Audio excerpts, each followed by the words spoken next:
शुरू कर सकते हैं। आप सभी पत्रकार साथियों को मेरा नमस्कार। साथियों, उम्मीद की जा रही थी कि देश की महिला बाल विकास मंत्री चुनावों में जाने से पहले एक प्रेस वार्ता के माध्यम से देश के सामने और खासतौर से आधी आबादी के सामने अपने विभाग की रिपोर्ट कार्ड और उपलब्धियों को पेश करती, लेकिन वो उससे बचती रही, विफल रही। जब ऐसा नहीं किया तो विपक्ष के तौर पर हमने उनकी जवाबदेही तय करने की ठानी, जिसके तहत कांग्रेस नेता जयराम रमेश जी ने सिलसिलेवार मुद्दों पर ट्वीट करके देश की महिला बाल विकास मंत्री को उकसाया, और वो उकसाने पर आई हमें इस बात की खुशी है। और उन्होंने भी ट्विटर के माध्यम से अपने जवाब पेश किए। उम्मीद की जा रही थी कि वो ट्विटर ना खेलें, एक प्रेस वार्ता कर दें, सारे तथ्य, सारी जानकारी, सारे आंकड़े वो देश के सामने पेश करें। लेकिन वो ट्विटर खेलती रही, ठीक उसी तरह जिस तरह से बीच कोविड लॉकडाउन में बच्चे, महिलाएं पूरी तरह से सड़कों पर थे, पीड़ित थे, और देश की महिला बाल विकास मंत्री अंताक्षरी खेल रही थी ट्विटर पर। वो लॉकडाउन में अंताक्षरी खेलने में व्यस्त थी, इसलिए पीड़ा बच्चों की हो या महिलाओं की दिखी नहीं, और आज भी वो ट्विटर खेल रही हैं। मैं दोबारा उनसे कहती हूं, जिन मुद्दों को जयराम रमेश जी ने उठाया, उस मुद्दों में वो बहुत से मुद्दों से बच गई। बहुत से मुद्दों पर उन्होंने 5 ऐसे मुख्य मुद्दे हैं, या तो उन्होंने भ्रमित करने वाले झूठे बयान पेश किए, जिसकी आज पोल मैं सबूतों के आधार पर खोलने जा रही हूं, और या कुछ ऐसे सवाल थे जिसपे उन्होंने बचने की कोशिश की। मैं पत्रकार साथियों से कहूंगी, महिला बाल विकास मंत्री स्मृति ईरानी जी का ट्विटर खंगालिए, जो जवाब उन्होंने जयराम रमेश जी को हम दिए हैं। क्या उनके ट्विटर पे जो महिला अपराध की बात की गई, पहला ही सवाल था कि महिलाओं के प्रति या बच्चों के प्रति अपराध में बढ़ोतरी हुई है, न्याय कोसों दूर है। ये पोस्टर, ये चेहरे, किसी एक का नाम स्मृति ईरानी जी ने जवाब में दिया है? ये हम सवाल दोबारा पूछ रहे हैं। ब्रजभूषण शरण के खिलाफ एफआईआर सुप्रीम कोर्ट के कहने पर होती है, हां या नहीं? उसके बावजूद भी क्या ब्रजभूषण शरण की गिरफ्तारी हुई है या वो आजाद घूम रहा है? क्या बेटियों को न्याय मिला, हां या नहीं? मणिपुर की आदिवासी बेटियों के साथ सामूहिक बलात्कार के आज 6 महीने से ऊपर हो गए। कौन सी अदालत में फास्ट ट्रैक में केस चलाकर उन्हें सजा दे दी गई? आप इस पे खामोश है स्मृति ईरानी जी। आपके मंत्री हरियाणा में संदीप सिंह आज भी यौन उत्पीड़न के गंभीर आरोप एफआईआर में मंत्री पद पे बने हुए हैं या नहीं? सवाल आज भी यहां खड़ा हुआ है। कुलदीप सिंह सेंगर, राम दुलारे, बिल्किस बानो के 11 सामूहिक बलात्कारियों को रिहा करने का काम आपकी सरकार ने किया। सही था, गलत था? आप बचाव में आए, प्रचार प्रसार किया, हार डाले, लड्डू खिलाए, आप इस पे भी खामोश रही। आपने इसकी निंदा या इसका विरोध क्यों नहीं किया, हम पूछ रहे हैं। हम पूछना चाहते हैं, बनारस की बीएचयू में पढ़ने वाली छात्रा के साथ सामूहिक बलात्कार में आपके आईटी सेल के नेता शामिल हैं। क्या न्याय मिल गया या उम्मीद है कि उसे न्याय मिलेगा? हम पूछना चाहते हैं। बिहार से आपके आने वाले पूर्व मंत्री शाहनवाज हुसैन पर हाईकोर्ट ने बलात्कार का मामला दर्ज करके आगे की कार्रवाई के लिए कहा। क्या आपने उस पर अपनी जुबान खोली? हम आपसे सवाल पूछ रहे हैं। आज जब मैं आपसे बात कर रही हूं, 4 साल की, मात्र 4 साल की बच्ची का राजधानी दिल्ली में बलात्कार हुआ है। लोग गुस्से में सड़कों पर हैं। क्या आप स्मृति ईरानी जी उस 4 साल की बच्ची के परिवार को मिलने गई राजधानी दिल्ली में? क्या आपकी महिला आयोग की राष्ट्रीय अध्यक्ष गई? क्या आपकी महिला मोर्चा की अध्यक्ष गई उस 4 साल की बच्ची को मिलने के लिए? मेरी महिला कांग्रेस की दिल्ली की अध्यक्ष अपने पूरे महिलाओं के साथ आज उस परिवार से मिलने की कोशिश कर रही है। पुलिस मिलने नहीं दे रही है। हमारा मिलने का मकसद सिर्फ एक है, परिवार को यह विश्वास दिलाना, अगर पीड़िता 4 साल की बच्ची के परिवार को किसी तरह की आर्थिक, कानूनी, किसी तरह की सहायता और मदद चाहिए, इलाज बच्ची को चाहिए, हम खड़े हैं। हमारी महिलाएं दरवाजे पर खड़ी हैं। लेकिन 4 दिन हो गए इस हादसे को हुए। स्मृति ईरानी जी, आप चुप क्यों हैं? ये सवाल महिला अपराध को लेकर हम आपसे पूछ रहे हैं, जिसपे आपने अपने ट्विटर पे किसी तरह का कोई जवाब नहीं दिया है। सवाल उठाया आंगनवाड़ी बहनों को लेकर। बजट जो है, सुकुड़ता बजट, धन का उपयोग, बजट की अगर बात करेंगे तो स्मृति ईरानी जी, आपने बड़ी सरलता से ग्राफिक पेश किए बजट को लेकर। यूपीए सरकार का 5 साल का बजट पेश करती है वो अपने ग्राफिक्स में, और बीजेपी सरकार का 9 साल का बजट। स्वाभाविक है, हमारे 5 साल के बजट के मुकाबले आपका 9 साल का बजट अधिक ही लगेगा। अगर आप में थोड़ी ईमानदारी होती तो आप यूपीए के 10 साल का महिला बाल विकास का जो बजट है सरकार का, वो पेश करती और अपने 10 साल का पेश करती, ना आप ये बेईमानी करती कि हमारा 5 साल और आपका 9 साल का बजट पेश हुआ। अब बजट की हकीकत यह है कि अगर आप देखेंगे हमारे 10 साल के कार्यकाल में महिला बाल विकास बजट 20.7% की बढ़ोतरी करता रहा, कभी भी कम नहीं हुआ इन 10 सालों में। 2004 से लेकर 14 पहुंचने तक हर साल बजट में बढ़ोतरी हुई और 20.7% बढ़ोतरी हुई। आपके समय पर क्या हुआ? कुल बढ़ोतरी मात्र 3.4% आपके बजट में बढ़ोतरी हुई। अंत में अगर हम देखें कि हमारे कार्यकाल में 2013 और 14 में कांग्रेस के अंतिम जो कार्यकाल था, कितना बजट था? आज हम कहते हैं कि आपके बजट से, आज आप जो बजट 23-24 का है, हमारा बजट उससे 5,000 करोड़ अधिक था।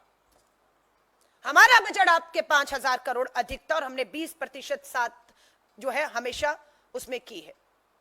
1975 में प्रधानमंत्री इंदिरा गांधी जी द्वारा शुरू की गई एक दूरदर्शी योजना आंगनवाड़ी और पोषण को कवर करने की थी। आंगनवाड़ियों को लेकर इन्होंने कहा 50 लाख रुपए का हमने आंगनवाड़ी जो पीड़िता थी, जिनकी कोविड के दौरान सेवा देते हुए मृत्यु हो गई, 50 लाख बीमा कवर।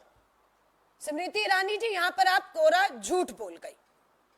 हम आपको चुनौती देते हैं, उन महिलाओं का जानकारी देश के सामने रखिए जिन्हें 50 लाख रुपया कोविड के दौरान बीमा का मदद मिला हो।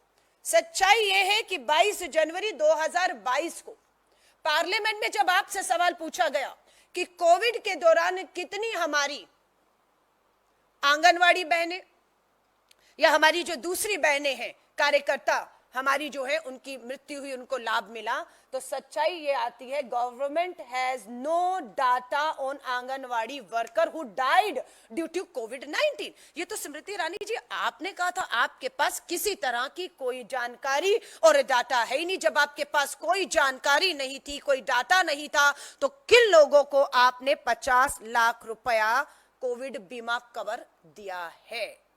ये सवाल आप पर गंभीर उठता है।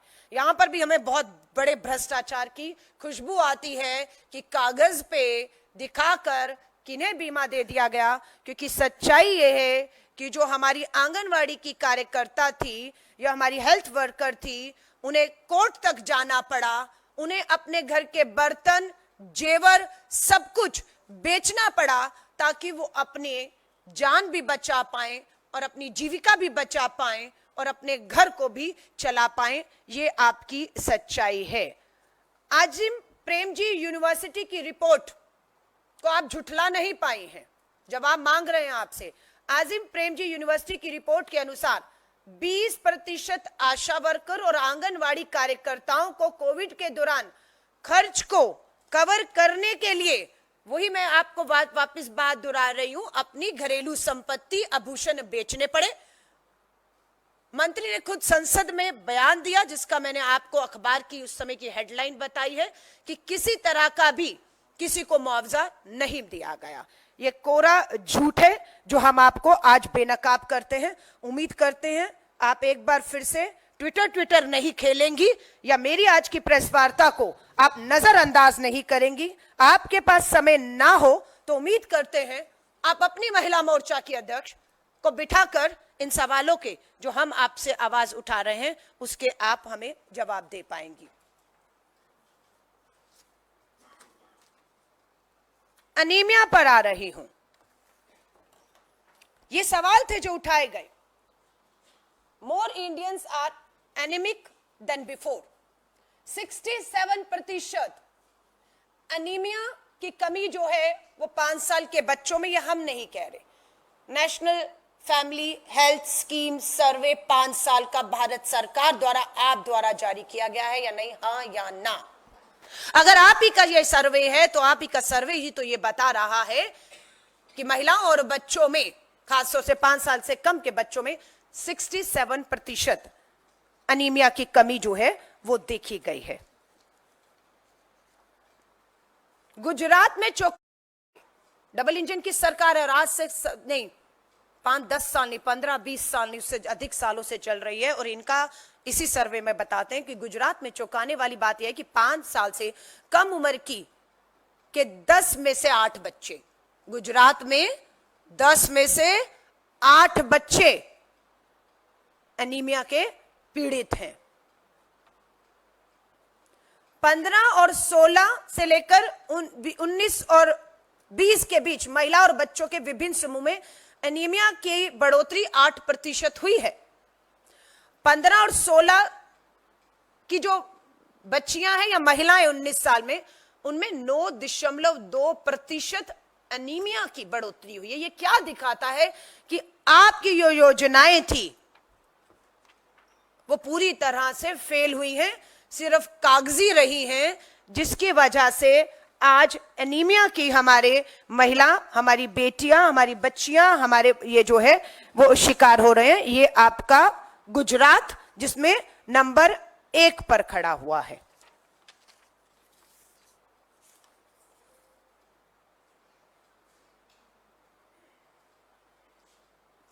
अब ये कहते हैं कि कांग्रेस ने अब तक क्या किया है।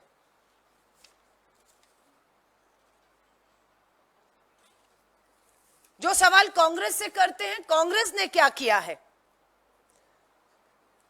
मैं एक पूरी सूची देश के सामने रख देना चाहती हूं। सबसे पहली उपलब्धि महिला आदि आबादी को लेकर क्या थी भारतीय राष्ट्रीय कांग्रेस की? क्या ये नहीं थी कि आदेश में 14 लाख बहनों को भागीदारी योजना के तहत महिला आरक्षण के तहत पंच और सरपंच स्थानीय निकाय चुनावों में आरक्षण दिया गया, जिसकी सच्चाई है कि 14 लाख बहनें आज अपने भागीदारी राजनीति में बढ़ चढ़कर निभा रही है। किसकी उपलब्धि थी? भारतीय राष्ट्रीय कांग्रेस की थी। घरेलू हिंसा कानून कौन लेकर आया, हम पूछना चाहते हैं। दहेज निषेध कानून कौन लेकर आया इस देश में, यह हम पूछना चाहते हैं। निर्भया के बाद सख्त कानून लाकर न्याय देने का काम, पोक्सो कानून के तहत 18 साल की उम्र को कम करके, कि निर्भया में एक दोषी इसलिए बच गया, उसकी उम्र 18 से कम थी, उसको 16 से 18 के बीच में लाकर न्याय करने का काम किसने किया?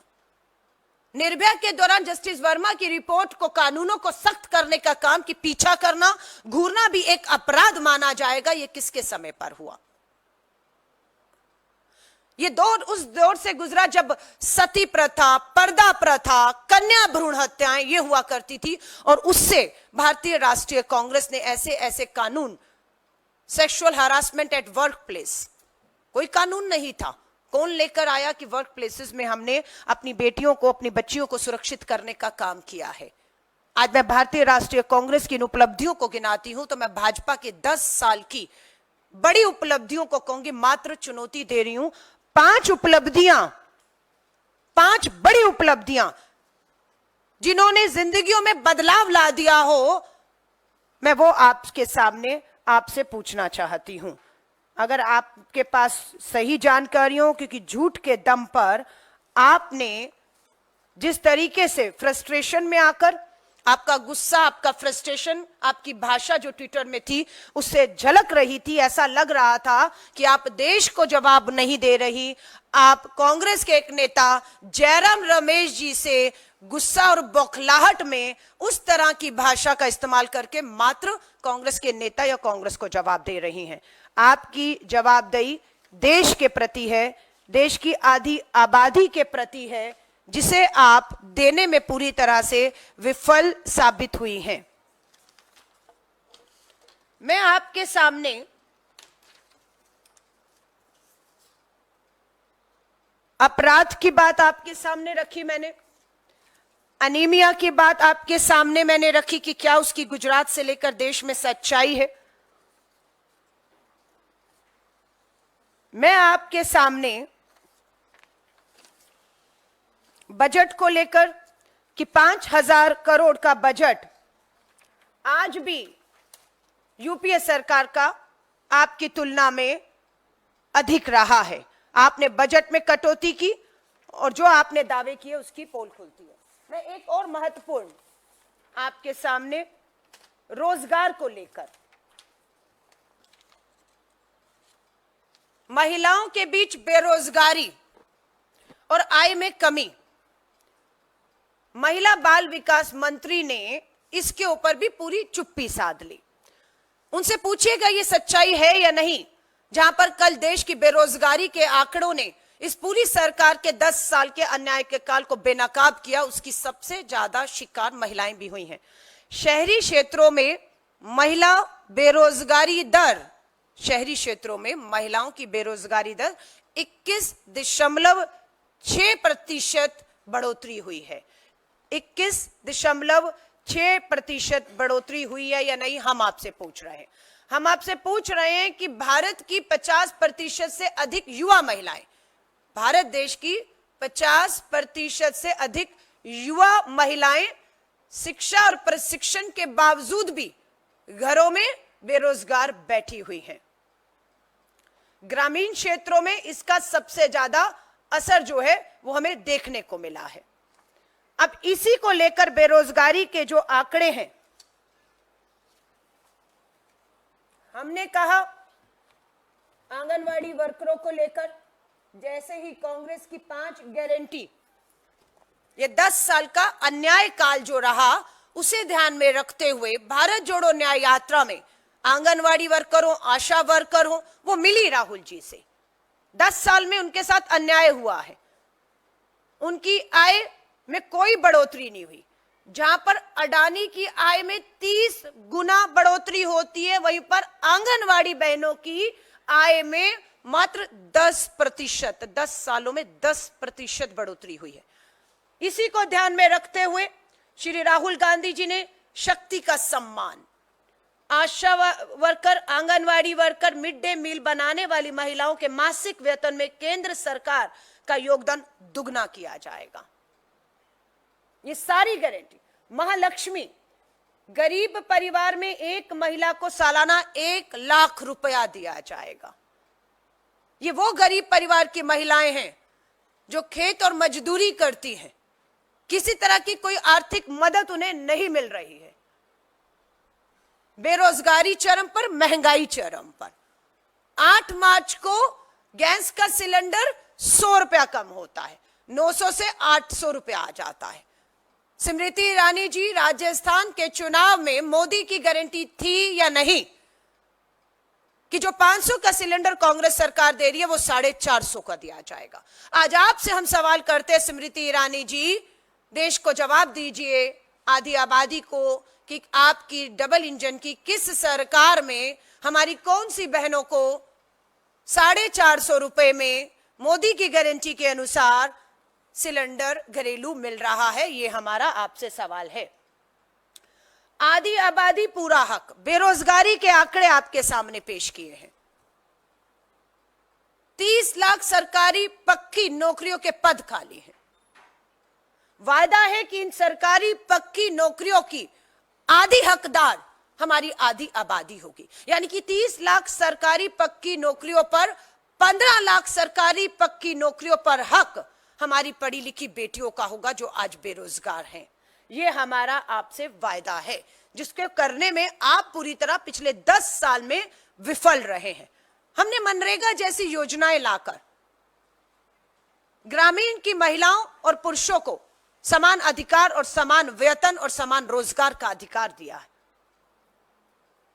अधिकार मैत्री, सभी पंचायत में एक अधिकार मैत्री नियुक्त करेंगे जो महिलाओं को उनके कानूनी अधिकारों की जानकारी देंगे और इन अधिकारों को लागू करने में मदद करेंगे। सबसे ज्यादा अन्याय जो है हम देखते हैं ग्रामीण भारत में पंचायतों में इस तरह की जो है सूचनाएं आती हैं कि वो न्याय नहीं मिल रहा, थाने में एफआईआर नहीं हो रही या उनकी योजनाओं को लागू करने में उन्हें परेशानियां आ रही हैं, बहुत सी रुकावटें प्रशासनिक कागजी काम में हैं। सो हमारी अधिकार मैत्री पूरी तरह से इन्हें सशक्त करने का काम करेंगी।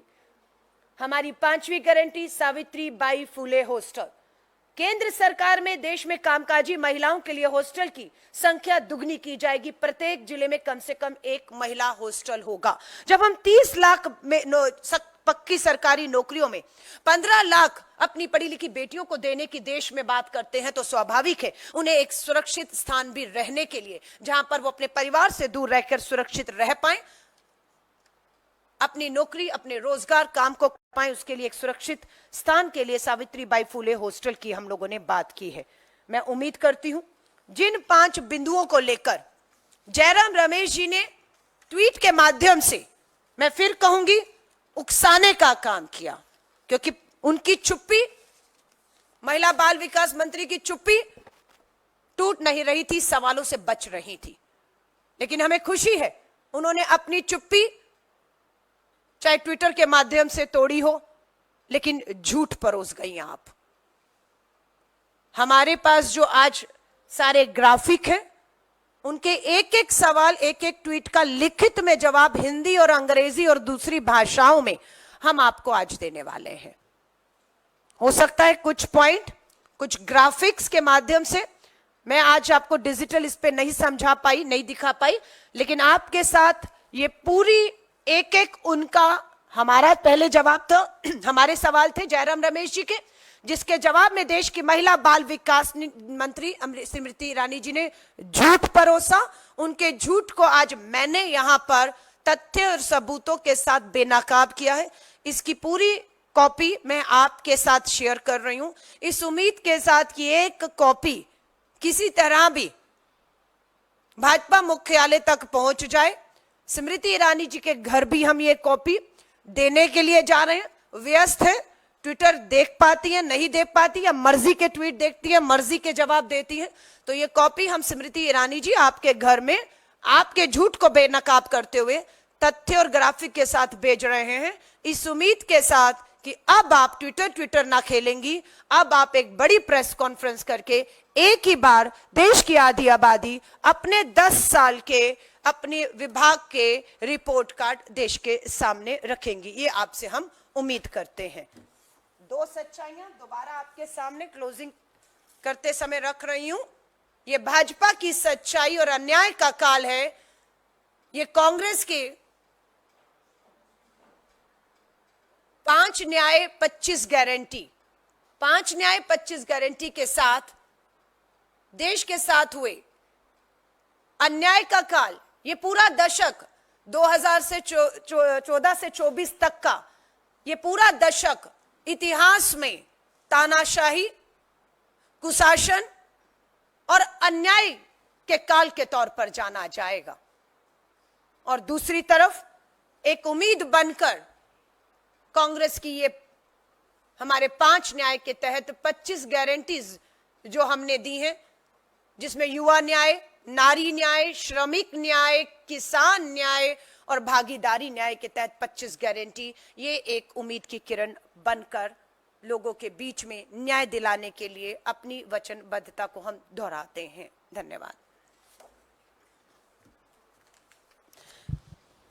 इन्हीं मुद्दों से संबंधित आपका कोई भी सवाल हो आप पूछ सकते हैं, अदरवाइज आपको ये पूरे ग्राफिक और स्मृति ईरानी जी के ट्वीट को बेनकाब करते हुए की सच्चाई उनके खुद के संसद में खड़े बयान हम आपके साथ शेयर कर रहे हैं। धन्यवाद। धन्यवाद।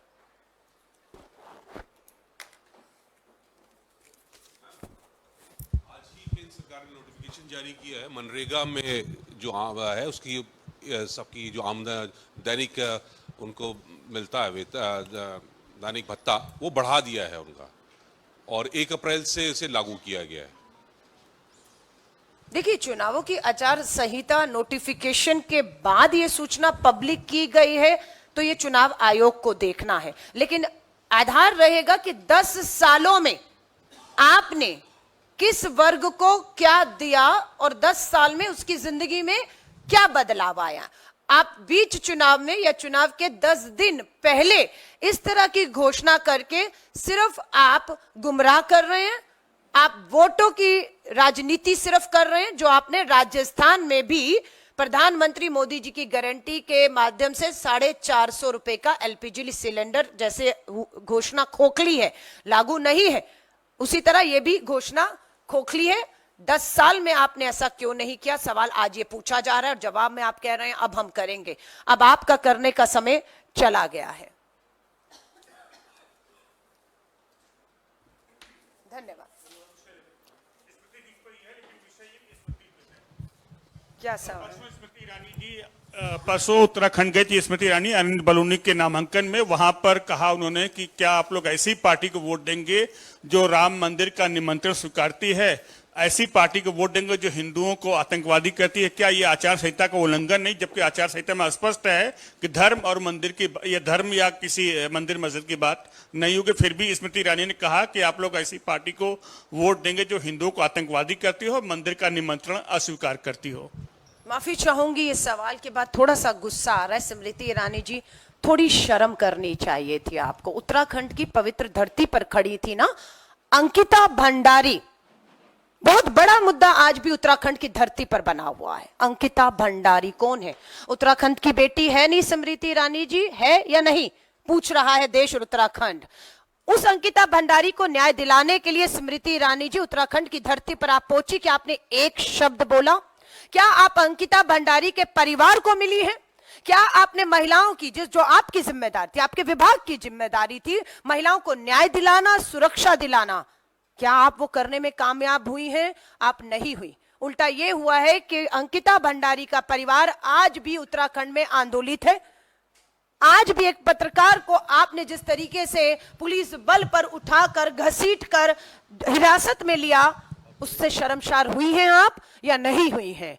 अंकिता भंडारी के दोषी कौन है? स्मृति ईरानी जी, देश जानना चाहता है। अगर आपको नहीं पता तो मैं आपको बताती हूं। आप ही के भाजपा के बड़े नेता के रिजॉर्ट में अंकिता भंडारी को गलत काम करने के लिए बार बार कहा जा रहा था, जिसका उसने विरोध किया, और उसके बदले में उसे मौत के घाट पे उतारने वाले आपके भाजपा नेता और उनके रिजॉर्ट में यह अपराध होता है। आपको इस पे अपनी चुप्पी तोड़नी चाहिए थी। आपने मुद्दों से भटकाने के लिए धर्म और आस्था को फिर एक बार मुद्दा बनाकर बचने की कोशिश की है, पर हम आपको इस बार बचकर नहीं जाने देंगे। आप देश के जिस कोने पर जाएंगी, हर कोने पर आपको इस तरह के सवाल खड़े दिखेंगे और आपको बचकर नहीं निकलने जाने दिया जाएगा।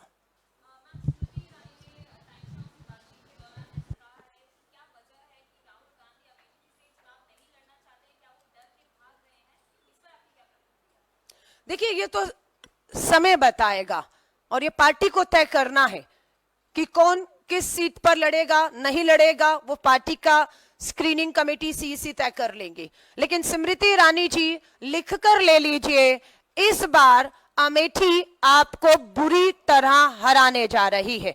उन्हें इस बात का अफसोस है कि श्री राहुल गांधी जी के जो काम थे वहां पर, जिसकी चर्चा आज भी है, मात्र 5 सालों में आपने सिर्फ उन पर पानी फेरने का काम किया है।